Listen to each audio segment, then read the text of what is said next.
A very good afternoon to all of you. Today we are gathered here for the second session of Check-in for Cognition with the Dean. This is a special program, as we all know that this is a program which is introduced by the DME Media School for better teaching, learning skills among the faculty members, which will help us and the students both related to the contemporary issues that are going on. So for today's session, the topic that we have decided is nuances of civil and criminal defamation. This is in the backdrop of the Surat Court judgment of March 2023.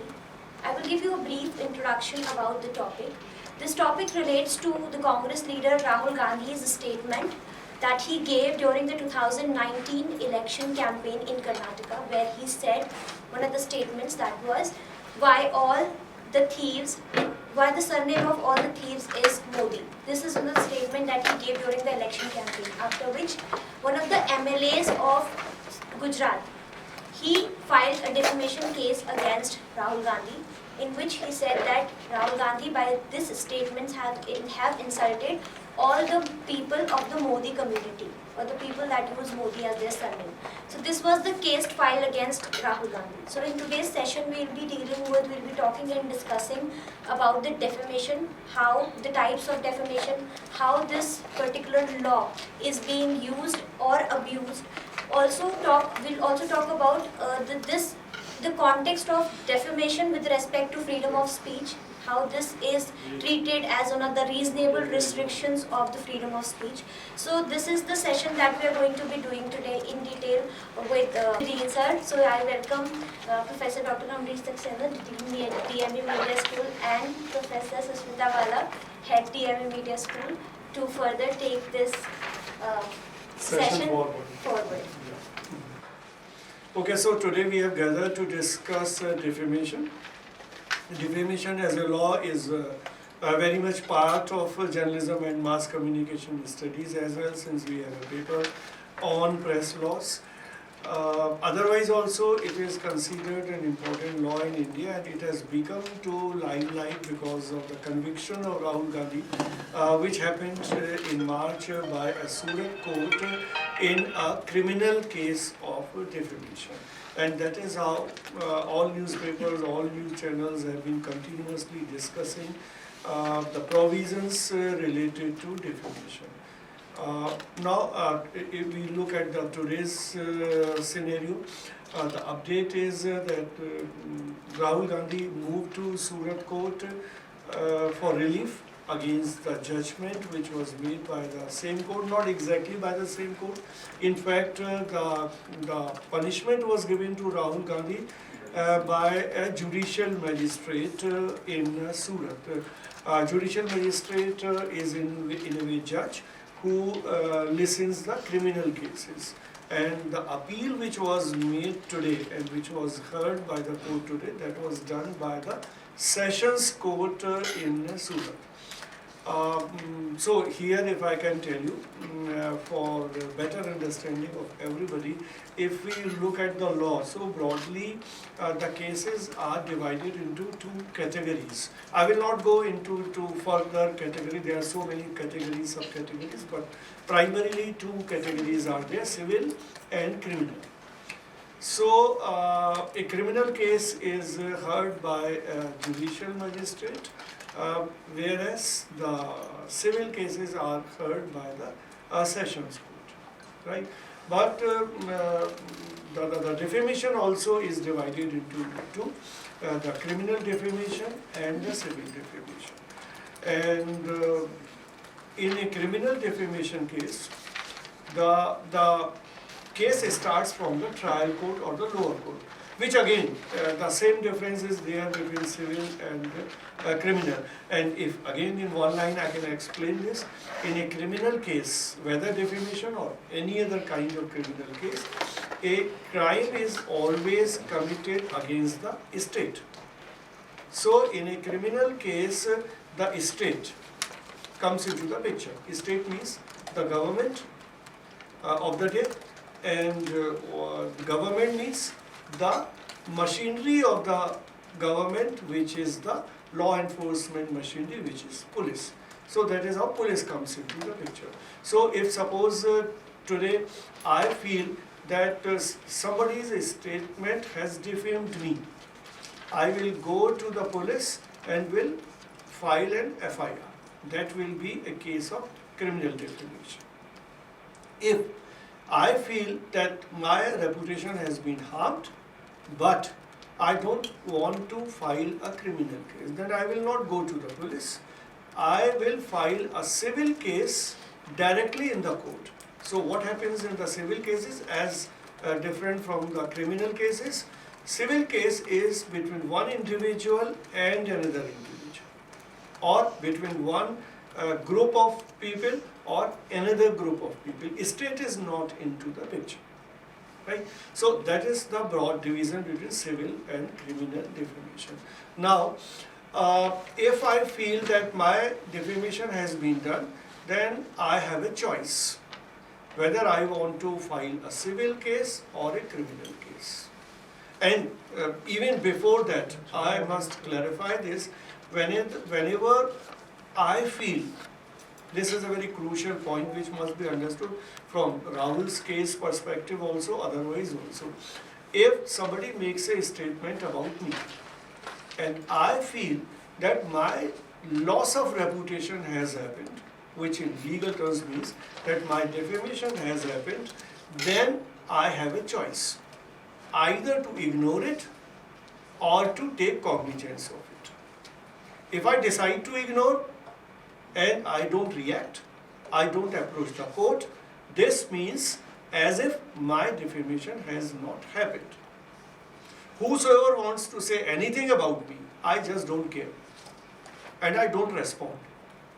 This means my defamation has not happened. Defamation happens whenever somebody feels that his loss of reputation has happened, right? ये बहुत ही crucial point है. तो जैसे political field में हम रोज देखते हैं कि एक नेता दूसरे को गाली देता रहता है. अगर लीगली आप देखें तो the kind of language which is used, the kind of expression this is which is made, which is covered under defamation law. But since most of the politicians don't care, जिसको जो कहना है कहते रहो, तो मतलब कोई defamation नहीं हुआ. जैसे राहुल के केस में भी ये बात उठी कि कांग्रेस के लोगों ने कहा कि भाई उसने ये कहा था हमारे बारे में, उसने ये कहा था हमारे बारे में, उनके खिलाफ क्यों नहीं एक्शन हुआ? एक्शन नहीं होगा. एक्शन तभी होगा जब कोई ये फील करेगा कि उसका डिफेमेशन हुआ है और वो ये तय करेगा कि मुझे एक्शन लेना है इसके लिए. अगर मैं नहीं उसको नोटिस में लेता तो नहीं हुआ. इसलिए कोई किसी को कितनी भी गालियां देता रहे, डिफेमेशन नहीं होगा, बिकॉज दैट पर्सन डिसाइड्स कि मुझे चिंता ही नहीं, जो कहना कहता, राइट? तो इसलिए और किसी केस में नहीं हुआ, इस केस में हो गया क्योंकि यहाँ पे केस फाइल हो गया. नाउ सिविल और क्रिमिनल डिफेमेशन दोनों समझना बहुत ही इंटरेस्टिंग है. और आज के समय में wherein there is a very thin line. Legally there is a clear cut line, but in practice there is a thin line. Whenever something is said about somebody, if it is in oral words, it is in spoken words, then that is a criminal defamation. Spoken words amount to criminal defamation and written words amount to civil defamation. ये legally clear. So जब criminal defamation में spoken, and there are different terms used for that. Whenever something is in the form of a spoken word, that's called slander, right? And whenever the written words are there, there's a libel, right? Now, where the lines are blurred, suppose Rahul Gandhi said something about BJP or Narendra Modi or anything. Now, somebody files a criminal case against what Rahul Gandhi said. Somebody would have decided to file a civil case. How? जो भी राहुल गांधी ने बोला था नहीं, वो छपा होगा अखबारों में, तो वो रिटन फॉर्म में आ गया, तो सिविल भी हो गया. तो आज के समय में any defamation amounts to both civil and criminal in one way or the other. दूसरा एग्जाम्पल दे देता हूँ. Suppose a reporter writes something about somebody and it is published in the newspaper. Now जिसके बारे में लिखा, अगर वो चाहे तो सिविल केस फाइल कर सकता है, क्योंकि प्रिंटेड वर्ड्स हैं, पब्लिश्ड स्टोरीज। लेकिन वो आदमी चाहता है जिसका डिफेमेशन हुआ है उस न्यूज़ से कि मुझे सिविल केस दायर नहीं करना, क्रिमिनल करना है, तो कैसे करेगा? He will file A case कि न्यूज़पेपर में छपा, उसके बाद जिसने पढ़ा उसने 10 लोगों को बताया, उसने 10 और लोगों को बताया, तो वो स्पोकन वर्ड्स में हो गया, तो वो क्रिमिनल केस हो गया। विजुअल मीडिया कवर करता है। अब अगेन हाँ, थिन लाइन है, टीवी में न्यूज़ आ रही है तो स्पोकन वर्ड्स में आ रही है, जबकि जब तक हमारे पास टीवी नहीं था, न्यूज़पेपर्स थे, तो लेवल होता था, रिटन वर्ड्स में होता था। अब टीवी आ गया तो स्पोकन वर्ड्स में हो गया, तो वो क्रिमिनल डिफेमेशन हो जाएगा। लेकिन जब इस जो एंकर है वो बोल रहा है, उसके साथ साथ नीचे टिकर में भी आ रहा है, वो रिटन वर्ड्स हो गए तो वो सिविल हो जाएगा। सो दैट इज हाउ ये जो लाइन है क्रिमिनल की और सिविल की, वो बहुत ही थिन है, ठीक है। Now another interesting aspect of defamation is the person whose defamation has been done can himself or herself decide whether he or she wants to bring a civil case or a civil case or a criminal case or both, either simultaneously or one after another, ठीक है। दोनों case ला सकता है, मेरा defamation हुआ, मेरी इच्छा मैं सिविल लाऊं, क्रिमिनल लाऊं, किसी एक केस दायर करूं, दोनों कर दूं, या पहले एक करूं उसके बाद दूसरा करूं, तो उसी की चॉइस है। अगर मुझे दोनों लाना है साथ में, तो मैं एक पुलिस में कंप्लेंट करूंगा, क्रिमिनल केस हो गया, मैं उसके साथ साथ सिविल कोर्ट में जाऊंगा, एक सिविल सूट फाइल करूंगा, सिविल केस हो गया।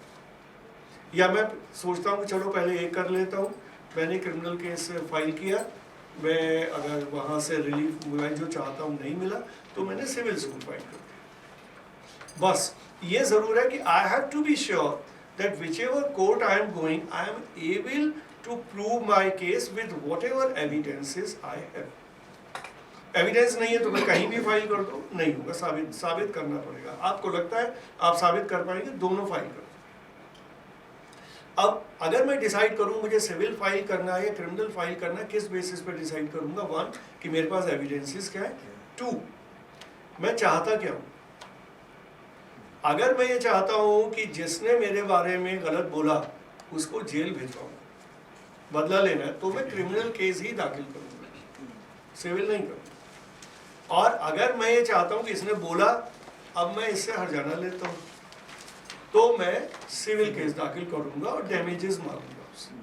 तो मेरे ऊपर है कि मैं चाहता क्या हूं, जो हुआ है उसके आधार पे मैं सिविल या क्रिमिनल तय करूंगा। अब पॉलिटिकल फील्ड में क्या होता है और मीडिया में क्या होता है? पॉलिटिक्स में बहुत ज़्यादा एक दूसरे को सारे पॉलिटिशियंस भला बुरा कहते हैं। अब एक पॉलिटिशियन को दूसरे से पैसा नहीं चाहिए, पैसा दोनों के पास बहुत है, करोड़पति हैं, अरबपति हैं, उनको बदला लेना है, सबक सिखाना है कि बोला तो अब तुम्हें बता, तो हमेशा क्रिमिनल केस दाखिल करते हैं। क्रिमिनल केस दाखिल करने में क्या है, जो राहुल गांधी के साथ हुआ, बीजेपी को अगर बदला लेना है तो क्रिमिनल केस दाखिल किया, अंदर करा दिया, कन्विक्शन करा दिया 2 साल के लिए, ठीक है। तो सिविल क्रिमिनल केस में ये फायदा है। दूसरा, क्रिमिनल केस में जो दायर करता है उसको क्या फायदा है, अगर वो व्यक्ति जो केस दायर कर रहा है वो अगर रूलिंग पार्टी का है या वो मिनिस्टर है, तो वो बहुत आसान हो जाता है, पुलिस में केस दायर करेगा, और चूंकि वो रूलिंग एस्टेब्लिशमेंट में है तो पुलिस को कह देगा तेजी से इन्वेस्टिगेशन कर दो, तो आसानी से जो अपोजिशन के पॉलिटिशियंस हैं उनसे बदला लिया जा सकता है। तो इसलिए क्रिमिनल केस ही दाखिल किया जाता है। क्रिमिनल केस में दूसरा एक जो बहुत ही मतलब वैसा कॉम्प्लेक्स एस्पेक्ट है वो ये है, क्रिमिनल केस हमेशा लोअर कोर्ट से शुरू होता है, कैसा भी क्रिमिनल केस हो। आपने जब भी एफआईआर दर्ज की तो वो नीचे से शुरू होगी, लोअर जुडिशरी से शुरू होगी, और वो that can not be defined under the constitution. पहले ट्रायल कोर्ट कहते हैं उसको, ट्रायल कोर्ट में जाएगा, ट्रायल कोर्ट के बाद वो हाई कोर्ट में जाएगा, हाई कोर्ट के बाद सुप्रीम कोर्ट में जाएगा। लेकिन civil cases, ordinary civil cases lower court में जाएंगे, और जो कॉन्स्टिट्यूशनल केसेस हैं या कुछ अलग कैटेगरी के सिविल केसेस हैं, उनमें कोई भी व्यक्ति डायरेक्टली हाई कोर्ट या सुप्रीम कोर्ट जा सकता है। ठीक है, तो क्रिमिनल डिफेमेशन का अगर मैं एग्जाम्पल लूँ, वो रास्ता लंबा है सुप्रीम कोर्ट तक के हिसाब से, लेकिन लोअर कोर्ट से सजा अगर मैं करवा सकता हूँ, मेरे पास एविडेंस है, मैं पावरफुल आदमी हूँ, मेरे पास पॉलिटिकल क्लाउड है, तो बहुत आसान है, जैसे हो गया राहुल के केस में। सिविल में नहीं उतनी आसानी से, सिविल के केसेस लंबे चलते हैं। और क्रिमिनल केस में और क्या है, अगर क्रिमिनल डिफेमेशन है, बहुत अच्छे example I can give you. Criminal defamation के केस में जब भी हियरिंग होगी, अगर वो मजिस्ट्रेट ये कह देता है कि डिफेंस को आना है, जिसका अक्यूज को आना है, accused has to be present physically in the court. Civil के केस में ये जरूरी नहीं है, सिविल 10 साल तक चलता रहे, अक्यूज कभी कोर्ट में नहीं आता, लेकिन क्रिमिनल के केस में कोर्ट में आता है। सूरत में जितनी पेशी हुई 7 साल में, राहुल गांधी हर बार गए इसमें। ठीक है, तो क्रिमिनल केस दायर करके आप जिसके खिलाफ दायर किया उसको लगातार परेशान कर सकते हैं। 10 तारीख है, 20 तारीख पड़ी, आपको हर बार उसको कोर्ट में आना है, तो देश के जिस भी हिस्से में होगा वहाँ पे आना है उसको, और उसके बाद आप सज़ा भी दिलवा सकते हैं, पॉलिटिकल करियर भी ख़त्म हो सकता है उस आदमी का। तो इसलिए criminal defamation is used as a tool to take revenge from the people. सबसे इंटरेस्टिंग एग्जाम्पल है तमिलनाडु का, अबाउट 20 years बैक, when Jayalalitha was the chief minister, और जो सुब्रमण्यम स्वामी है, I think everybody knows him, is a BJP leader, but then अभी BJP में वो एंटी लॉबी में है, और who himself is known for filing petitions after petitions in Supreme Court. लेकिन जयललिता चीफ मिनिस्टर बनी, then Jayalalitha and her party decided कि इनको सबक सिखाना। तो जितने डिस्ट्रिक्ट्स हैं, कितने डिस्ट्रिक्ट्स हैं तमिलनाडु में, 40+ or something, जितने भी, whatever number of districts are there in Tamil Nadu, so in every district 1 or 2 defamation cases were filed by AIDMK party cadres against Subramanian Swamy. अब Subramanian Swamy lives in Delhi, और महीने में 20 पेशियां होती थी उनकी। आज मदुरई में हो रही है, कोयम्बटूर में हो रही है, वो घूमते रहते थे पूरा महीना इस कोर्ट से उस कोर्ट, और उनको 2-3 साल तक घुमाया जयललिता ने। तो ये दूसरा एस्पेक्ट है क्रिमिनल केस। क्रिमिनल केस साबित होना वो बात की बात है, आप घूमते ही रह जाएंगे इस कोर्ट से उस कोर्ट से उस कोर्ट से उस कोर्ट में। और जो राहुल गांधी के साथ भी हो रहा है, कभी सूरत में जाते हैं, कभी महाराष्ट्र में जाते हैं। हालांकि ये एक पार्ट है कि राहुल गांधी बहुत ही ऑनेस्टी से कभी रिलीफ भी नहीं मांगते कोर्ट से कि मैं बीमार हूँ या नहीं आ सकता। हर पेशी में, हर 7 केसेस चल रहे हैं, हर 7 केसेस में हर पेशी पे जाते हैं। ठीक है, तो परेशान किया जा सकता है। आपका कुछ और प्लान है, अब आपका आज सूरत जाना है कि कल आपको अरुणाचल जाना है, तो केस करते रहिए। तो किसी को परेशान करने का सबसे अच्छा टूल है क्रिमिनल डिफेमेशन। 2 जगह से हम ट्रेस करते हैं इंडिया में सिविल लॉ को। एक तो जो ब्रिटिश कॉमन्स लॉ है, इंडिया में लॉ नहीं है, माइंडेड आज भी नहीं है, 2023 में भी। तो अगर कोई सिविल का केस आता है तो हम ब्रिटिश कॉमन लॉ से ट्रेस करते हैं उसको, वो उनके प्रोविजन से चलते हैं, या जो 499 आईपीसी में लिखा गया है हम उसी को मानते हैं। तो एक क्रिमिनल लॉ में डिफेमेशन की जो डेफिनेशन दी गई है, same definition applies to civil defamation, which is again a very strange thing, right? So these are the important things. If I can tell you something more, civil और criminal में और क्या क्या बेसिक फर्क है। सिविल लॉ में truth is a defence, civil defamation में truth is a defence. ठीक है, जैसे कि अगर इसी केस में, राहुल के केस में, अगर सपोज सिविल सूट फाइल हुआ होता, तो राहुल गांधी को बचने के लिए क्या प्रूव करना होता? उन्होंने कहा कि सब चोर हैं, तो साबित करना होता कि इन्होंने चोरी की विद फैक्ट्स एंड फिगर्स। तो मतलब truth is a difference civil law. ठीक है, क्रिमिनल लॉ में क्या है? Good faith is a difference, intention. Intention. Intention नहीं था किसी को बदनाम करने का, Exactly. गुड फेथ में किया, क्योंकि पॉलिटिक्स में करप्शन है, ये सब हो रहा है, तो गुड फेथ में राहुल के खिलाफ को तो एक दिन की भी सजा नहीं होनी चाहिए थी एज पर लॉ। वो बोल सकते कि मेरा इंटेंशन ये नहीं था। हाँ, बोला ही होगा, बोला। कोर्ट ने नहीं माना, बोला है। बोला ही होगा, कोर्ट ने नहीं माना। तो good faith is a difference. वो गुड फेथ में बोल रहा था कि भाई इतना करप्शन है, इतना सा पॉलिटिकल सिस्टम में है, ये भी चोर है, वो भी चोर है, तो ये गुड फेथ था, किसी को डिफेम करने का इंटेंशन नहीं था। So good faith is a difference in criminal defamation. But again court ने नहीं एक्सेप्ट किया, वो अलग बात है, बट वो बहुत ही क्लियर कट उसको बचने का रास्ता था। सिविल में पागल, जैसे सपोज हम बहुत कॉमनली कह दें कि अरे ये तो पागल है, वो आदमी चला जाए कोर्ट में, तो मुझे अपनी डिफेंस में सिद्ध करना पड़ेगा कि आदमी पागल है, ठीक है। और अगर क्रिमिनल केस है तो कह देंगे गुड फेथ में किया था, कोई इरादा नहीं था, तो वो बचने का तरीका होता है। Intention is important criminal defamation में, इंटेंशन इज इम्पोर्टेंट। जैसे कि अगर सपोज जैसे ये इलेक्शन की स्पीच थी राहुल गांधी की, वहां फंसने उसी वजह से भी कोर्ट ने, आई डोंट नो कि कोर्ट ने क्या क्या मेरिट्स ली हैं केस की, लेकिन वहां फंसने का तरीका है। अगर सपोज मैं किसी के नॉर्मल कोई प्रेस कॉन्फ्रेंस करके राहुल गांधी या कोई भी पॉलिटिशियन किसी के बारे में कुछ बोलता है, same statement, it will not amount to defamation, but it may amount to defamation if it is happening during the course of election. Why?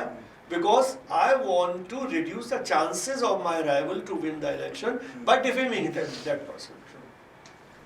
जैसे कि अगर किसी सपोज, अगर जर्नलिस्टिक एग्जांपल ले, सपोज अगर मैं रिपोर्टर हूँ, मेरे पास किसी पॉलिटिशियन के करप्शन की स्टोरी, मैं उसको रख के बैठा रहता हूँ, जैसे ही इलेक्शन अनाउंस होता है वो नॉमिनेशन फाइल करता है, मैं स्टोरी छाप देता हूँ। यहाँ पे वो पॉलिटिशियन केस लेके जाएगा और ये प्रूव करेगा कि इन्होंने जानबूझ के किया जिससे कि मैं इलेक्शन में हार जाऊं। तो अगर ये साबित हो गया तो मेरे खिलाफ केस हो गया, और अगर मैंने कहा नहीं तो गुड फेथ में था, मैंने तो करप्शन के खिलाफ स्टोरी लिखी थी, मुझे इनके इलेक्शन प्रॉस्पेक्ट से कोई मतलब नहीं, तो गुड फेथ में I can defend myself. तो क्रिमिनल के केस में गुड फेथ और intention is very important.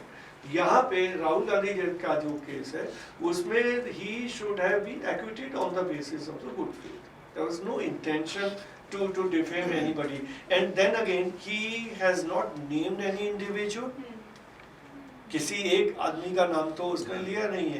Community का डिफेमेशन हो सकता है, but then that has to be proved. Sir, कैसे it is प्रूव also- होगा? It is also said that Modi is no community in India. There is no community called Modi community in India. नहीं, वैसे भी उनके नहीं। Lawyer ने ये prove किया है कि मोदी कोई कम्युनिटी नहीं है। नहीं, वैसे भी प्रूव करना पड़ता है। डिफेमेशन में बड़ी इंटरेस्टिंग चीज है, सबसे इंटरेस्टिंग चीज है बता रहे हैं। डिफेमेशन उसका होगा जिसका फेम होगा, जो वर्ड में ही अंदर है, ठीक है। जो जिसका फेम होगा उसका डिफेमेशन होगा। फेम किस आधार पे तय होगा?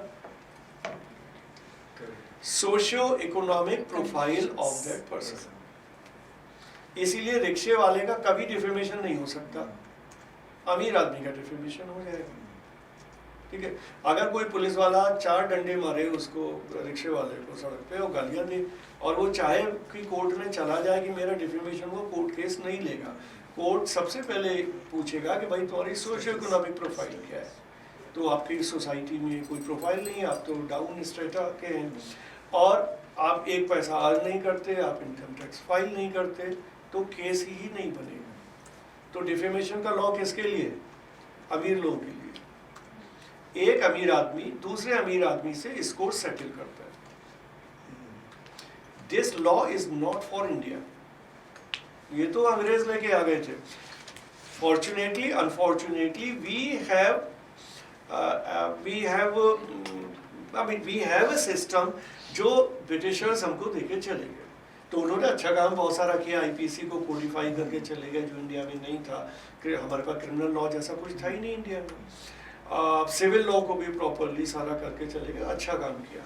लेकिन जो प्रॉब्लम वाला काम करके गए वो तमाम उन लॉज को भी इंडिया में ले आए और यहाँ छोड़ के चले गए जो सिविलाइज सोसाइटी के लॉ थे।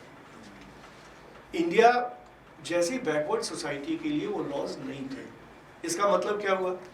इसका मतलब हुआ कि हर सोसाइटी का एक अलग कल्चर होता है, एक अलग सारा होता है। हमारी इंडियन सोसाइटी में 90% पीपल अपनी बातचीत में ही गालियों का इस्तेमाल करते हैं, ठीक है। अगर यही वेस्ट में होगा तो तुरंत डिफेमेशन हो जाएगा कि आपने इंडिसेंट लैंग्वेज का इस्तेमाल किया, डेरोगेटरी लैंग्वेज का इस्तेमाल किया।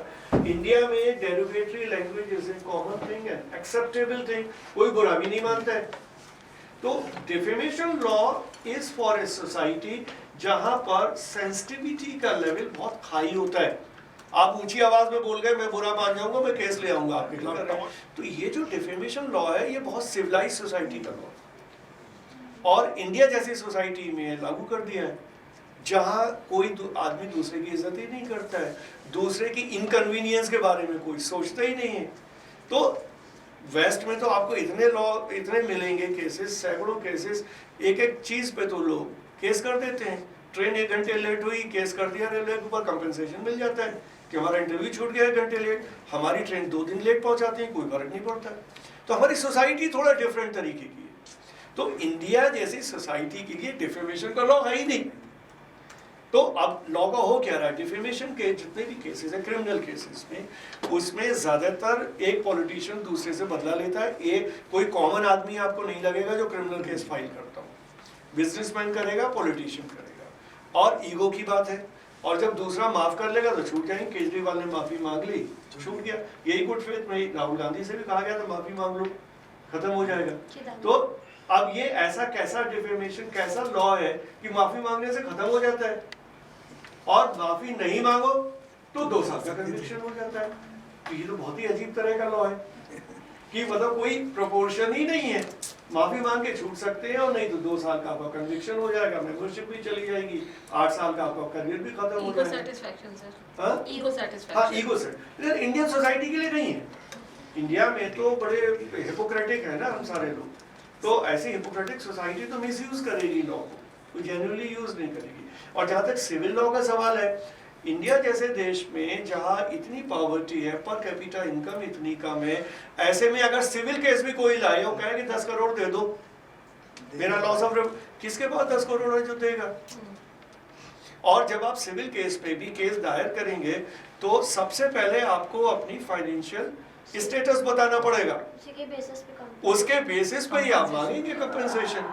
तो अगर आप साल में कमाते 5-7 लाख रुपए हैं तो जज तो भगा देगा कि मजाक करने आए हो, कर ले लो 20,000 का मांगो कंपनसेशन। पता लगा 20,000 का कंपनसेशन मैंने मांगा, 5 लाख रुपए मैंने कोर्ट वकील को खर्च कर दिया 10 साल में। तो सेंसलेस है इस तरह का लॉ। और ज्यादा मैं तभी मांगूंगा जब मेरी हैसियत बहुत ज्यादा होगी। तो मेरी हैसियत बहुत ज्यादा होगी तो मैं मांगूंगा ही क्यों, मुझे जरूरत नहीं है पैसे की। मेरी हैसियत ज्यादा है तो मैं क्रिमिनल केस दाखिल करूंगा, उससे बदला लूंगा, पैसा थोड़ी चाहिए मुझे। तो ये बहुत ही कॉम्प्लेक्स सिचुएशन है और इतनी डिबेट हुई इस देश में कि डिफेमेशन का लॉ खत्म हो जाना चाहिए, but then our judicial mind decided कि ये तो जरूरी है law. So that is how this law is very much. Sir आपने जैसे बताया था कि ये वेस्टर्न सोसाइटीज से इंस्पायर्ड है या ये है।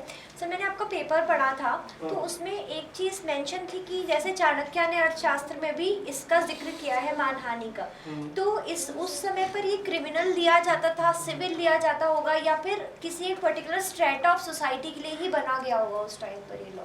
Always defamation is always for the weak. तो ये मतलब पहले से चला तो आ रहा है बट उसके अब आज के कॉन्टेक्स्ट में वो उतना इम्पोर्टेंट नहीं है जैसे जितना पहले था। किसी न किसी तरीके से रहा है, लेकिन सिविल तक तो फिर भी समझ में आता है। ठीक है, पैसे वालों के लिए कानून है तो पैसे वाले इस्तेमाल करें उसको, लेकिन अब आप किसी से स्कोर सेटल करने के लिए अगर लॉ का इस्तेमाल करें तो which is obviously not a good thing. Sir एक आपने एग्जाम्पल बहुत पहले दिया था एक क्लास में, पर मुझे अब याद नहीं आ रहा है, बट वो बहुत इंटरेस्टिंग है कि how actions can contribute to law of defamation. Like actions से भी हम डिफेमेशन का को किसी पर केस कर सकते हैं इशारों से, कुछ ऐसा कुछ एग्जांपल दिया था मुझे याद नहीं। डिफेमेशन होता कब है? जैसे मैंने कहा कि अगर आपका फेम होगा तो डिफेमेशन होगा। फेम किसके सामने होगा? फेम किसके बीच में होगा? जो लोग जानते हैं आपको। फेम तभी होगा जो लोग जानते हैं। जानने का मतलब हुआ अब डिजिटल एज में हम ये कह सकते हैं, सपोज मेरे 10 लाख फॉलोअर हैं, ठीक है, तो मेरा डिफेमेशन जल्दी हो जाएगा क्योंकि 10 लाख लोगों को पता लग जाएगा कि मैंने गलत किया। अगर मेरा एक भी फॉलोअर नहीं तो मेरा डिफेमेशन हुआ ही नहीं। एक ही स्टेटमेंट एक ही होगा, स्टेटमेंट एक ही है जिस किसी ने मेरे खिलाफ कुछ बोला, ठीक है। अगर मेरा एक भी फॉलोअर नहीं है फेसबुक पे, इंस्टाग्राम पे, तो मैं कैसे साबित करूंगा मेरे डिफेमेशन हुआ। और मेरे 10 लाख फॉलोअर तो मैं इमीडिएटली साबित करूंगा कि 10 लाख लोगों तक मेरे के बारे में तक ये बात पहुंच गई कि I have done something wrong. तो डिफेमेशन जो तुम कह रही हो, डिफेमेशन में जरूरी है कि my loss of reputation should have happened in the eyes of substantial number of people who have high regard for me. जैसे सबसे पहले मुझे जो याद अभी आ रहा है एक दो केस, उसमें अमिताभ बच्चन ने इंडिया टुडे के ऊपर कितने करोड़ का डिफेमेशन केस फाइल किया था, और वो उनको मिला कुछ साल बाद, उनको मिला क्योंकि इंडिया टुडे थी, और ये अभी नहीं है, कम से कम 30 साल पहले की बात बता रही हूँ मैं, और अमिताभ बच्चन को वो मुआवजा मिल गया। अभी ये थी शीला दीक्षित के टाइम में, शीला दीक्षित ने एक कम्युनिटी, कम से कम कम्युनिटी बोल सकते हैं, सौम्या वैद्यनाथन किसकी का हुआ था मर्डर, उसमें उन्होंने डिफेमेशन का केस, इंडिया टुडे, हाँ, तो उसमें भी उन्होंने इस तरह का केस हुआ था कि डिफेमेशन का केस जब भी बनता है, जैसे उसमें भी दोनों था, ये आपका ओरल एंड स्लैंडर, मतलब लिबल एंड स्लैंडर दोनों ही बना था कि रिटन भी एंड ओरल भी, क्योंकि वो कवर कर लिया गया था जैसे ही उन्होंने बोला था। बाद में इन्होंने ये कह के छोड़ दिया, आज ए बुजुर्ग, मतलब हम बुजुर्ग के नाते, बड़े होने के नाते हमने ये बात बोल दी थी, और मेरा कोई ऐसा इरादा नहीं था किसी को भी कम्युनिटी को डिफेम डिफेमेशन, क्रिमिनल डिफेमेशन के केसेस में सजा कभी होती है, माइल्ड, मतलब उसको मान लिया गया था। हो गई सर, इसको तो है? राहुल गांधी को तो हो गई सर। नहीं होती नहीं, नॉर्मली नहीं होती। क्रिमिनल डिफेमेशन के केसेस में सजाएं नहीं होती, नॉर्मली नहीं होती। और ज़्यादातर माफ़ी मांग के, केजरीवाल माफ़ी मांग के छूट गए, बहुत लोग माफ़ी मांग के छूट गए, मतलब वो बढ़ाना नहीं चाहते, हाँ, तो वो नहीं होता वो। राहुल गांधी पहले तो एक केस में था जिसमें चौकीदार चोर है, उस केस में माफ़ी मांग के छूट गए थे। और न्यूज़पेपर की, जब मीडिया की बात करते हैं, मीडिया में जब कुछ छपता है और जर्नलिस्ट फंसते हैं, तो उसका भी बहुत आसान तरीका है, वो कॉरिजोंडम दे देते हैं, रिग्रेट कर देते हैं और छूट जाते हैं, सज़ा नहीं होती। तो डिफेमेशन में सज़ा होती भी नहीं। केसेस कभी डिसाइड, सिविल के केस तो कभी आसानी से डिसाइड होते नहीं, क्योंकि जो जुडिशरी का रुख है डिफेमेशन के केसेस को लेके इंडिया में, वो ये मानते हैं कि ये it's a waste of time. Judiciary's outlook is it's a waste of time, कि आप दो आदमी लड़ रहे हैं कि तुमने मेरा डिफेम कर दिया, वो कह रहा है नहीं डिफेम किया, वो कह रहा है हमारे पास इतना पाइल ऑफ केसेस है, हजारों केस, हम वो कोई केस सुने कि ये तय करें किसने किसका डिफेमेशन कर दिया। तो वो साल में 6 महीने में एक तारीख देते हैं। तो डिफेमेशन के जो सिविल के केसेस है वो तो कभी डिसाइड होते नहीं, ये भी नहीं होता। ये भी तो कितने साल से, क्रिमिनल का भी केस तो कब से पेंडिंग था, अनलेस अनटिल कि पीछे से पुश ना किया जाए, केसेस नहीं डिसाइड। इनफैक्ट कोका कोला का जो चरणजीत सिंह था, उसके साथ इंडिया टुडे का भी एक केस चल रहा था, डिफेमेशन केस, जो अनफॉर्चुनेटली इंडिया टुडे जीत गया था। तो चरणजीत सिंह हैड टू पे समथिंग, इनको जो भी उन्होंने किया था वो देना पड़ा था उनको। केवल सिविल के केसेस में ये है कि जब भी डिफेमेशन में जो सीरियस एस्पेक्ट है वो ये है कि व्हेनेवर समथिंग इज सेड और written which is 100% planted, 100% wrong, not based on facts. ये एक दूसरे को कह देना कि ये चोर है, वो पागल है, ये तो कॉमन हम लोग रोज बातचीत में बोलते रहते हैं। तो इसमें तो कोई, but then suppose if you implicate somebody कि उसने इतने करोड़ रुपए कमाया बैकवर्ड, तो केस अगर हो गया तो आपको साबित करना पड़ेगा कि भाई इसने कमाया, तो वो ट्रुथ पे चलेगा वहाँ पे। काफी पहले इलस्ट्रेटेड वीकली के खिलाफ केस हुआ था, बीजू पटनायक चीफ मिनिस्टर थे जब 80s में, प्रीतिश नंदी, हाँ प्रतीश नंदी था यहाँ पे, एडिटर था। तो उन्होंने केस बीजू पटनायक के एक्स्ट्रा मैरिटल अफेयर्स पे लिख दिया। एग्जैक्टली। उसने केस कर दिया, उसने कहा साबित करो। अब साबित ही कर नहीं पाए, एविडेंस था नहीं इनके पास, तो फिर माफी मांग के इलस्ट्रेटिव वीकली छूटा उसमें। तो यहाँ पे तो आपको ट्रुथ पे चलेगा ना, या तो आप साबित करिए और नहीं तो फिर आपको सजा होगी।